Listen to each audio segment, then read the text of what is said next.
यह कहानी मेरी और मेरी बहन के देवर की है। मेरा नाम अंजू है। भाभी के देवर की उम्र 21 साल है। मेरी नज़र कई दिनों से उसके ऊपर थी। वह एक हट्टा कट्टा सुंदर शरीर वाला लड़का था। दीदी ने रोहित को पुकारा तो रोहित को लगा कि भाभी ने उसकी चोरी पकड़ ली है। भाभी बोली, क्या बात है, आज तुम उदास क्यों हो? कहीं किसी ने हमारे देवर जी का दिल तो नहीं चुरा लिया? तो रोहित बोला, नहीं भाभी, ऐसी कोई बात नहीं है। मैं अपनी घबराहट को छुपाने के लिए पसीना पोंछने लगा। रोहित अपनी भाभी के जन्मदिन पर उनके साथ उनके मायके गया था, लेकिन उसे क्या पता था कि यहाँ आते ही उसे प्रेम रोग लग जाएगा। अंजू बहुत सुंदर थी, इसलिए रोहित के मन को भा गई और वह उस पर दिलो जान से फिदा हो गया। रोहित अपने प्यार का इजहार करने के बारे में सोच रहा था। पता नहीं भाभी अंजू को अपनी देवरानी बनाने के लिए तैयार होगी या नहीं। भाभी अगर मान भी जाए तो क्या भैया भी मान जाएंगे? देर रात तक वह सोचता रहा। अगले दिन रोहित चुपके से अंजू के कमरे में जा पहुंचा। वहां अंजू खिड़की खोलकर बाहर का नज़ारा देख रही थी। वह अंजू के साथ घूमना चाह रहा था। वह उसको अपनी बाहों में भरकर उसे नज़र मिलाना चाह रहा था। रोहित ने उसकी आंखें बंद कर उसको छू लिया और बोला, कैसा लगा अंजू? तब अंजू बोली कि रोहित जी, ऐसी हरकतों से मुझे सख्त नफरत है। फिर अंजू बोली, मैं दीदी और जीजा जी से आपकी शिकायत करूंगी। तब रोहित परेशान होते हुए बोला, अंजू मुझे माफ़ कर दो, मैं कभी ऐसी हरकत दोबारा नहीं करूँगा। अंजू बोली, अभी दीदी को बुला कर लाती हूँ। इतना कहकर अंजू फीकी मुस्कान के साथ वहाँ से चली गई। रोहित का मोह भंग हुआ और उसे लगा कि अंजू को उससे प्यार नहीं है। वह अब तक उससे एक तरफा प्यार कर रहा था। अब वह सोचने लगा कि कुछ देर बाद भाभी यहाँ पहुँच जाएगी, फिर मेरी सारी पोल खुल जाएगी। खैर, बाद में जो होगा देख लेंगे। ये सब सोचकर उसने अंजू के नाम एक खत लिखकर उसके तकिए के नीचे रख दिया और अपने घर की तरफ चला गया। जब अंजू काफ़ी समय के बाद चाय लेकर कमरे में पहुंची तो उसका दिल धक धक करने लगा और एक अनजान सी हलचल उसके मन को बेचैन कर रही थी कि आखिर रोहित कहाँ चला गया। तभी उसकी नज़र तकिए के नीचे दबे कागज पर गई तो वो उसे उठाकर पढ़ने लगी। प्रिय अंजू, खुश रहो। मुझे अपने किए पर बहुत पछतावा है, पर तुम भी पता नहीं किस पत्थर की बनी हो जो मेरे माफ़ी मांगने के बावजूद भैया और भाभी से कहने के लिए चली गई। पता नहीं क्यों मैं तुम्हारे साथ ये गलत हरकत कर बैठा। मैं अब अपने गांव जा रहा हूँ। जब भैया वापस आएंगे तो मेरी खैर नहीं होगी। पता नहीं वह मेरे बारे में क्या सोचेंगे। अंजू, मैंने अपनी ज़िंदगी में सिर्फ तुम ही को चाहा, लेकिन मुझे मालूम नहीं था कि मेरा प्यार एक तरफा है। काश यह बात पहले दिन मेरी समझ में आ जाती। अंजू, हो सके तो मुझे माफ़ कर देना। अपनी ज़िंदगी में पहली बार किसी को चाहा था, तुम्हारा रोहित। अब अंजू की आंखों में पछतावे के आंसू बहने लगे। चाय कप जैसे ही उठाया वैसे ही वह गिरकर टुकड़े टुकड़े हो गए। उसे ऐसा लगा कि किसी ने उसके दिल के 1000 टुकड़े कर दिए।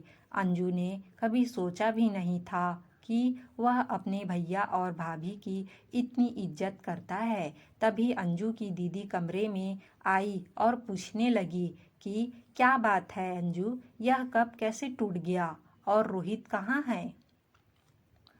आते ही अंजू की दीदी ने सवालों की झड़ी लगा दी। अचानक उसकी निगाह अंजू के हाथ में बंद कागज पर चली गई, जिसे अंजू छिपाने की कोशिश कर रही थी। लेकिन अंजू की दीदी उससे खत लेकर पढ़ने लगी और पढ़ने के बाद बोली, तो यह बात है? नहीं दीदी, वो तो रोहित।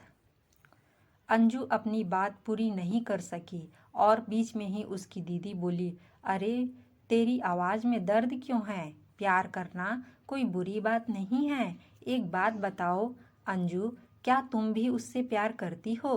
तो अंजू ने नज़रें झुका ली, जो इस बात की गवाह थी कि उसे भी रोहित से प्यार है।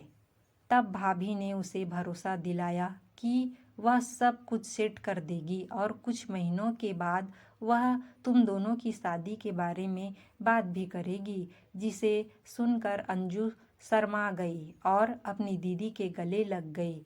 फिर जब भाभी घर गई तो रोहित उनसे नज़र नहीं मिला पा रहा था और उसे डर भी लग रहा था।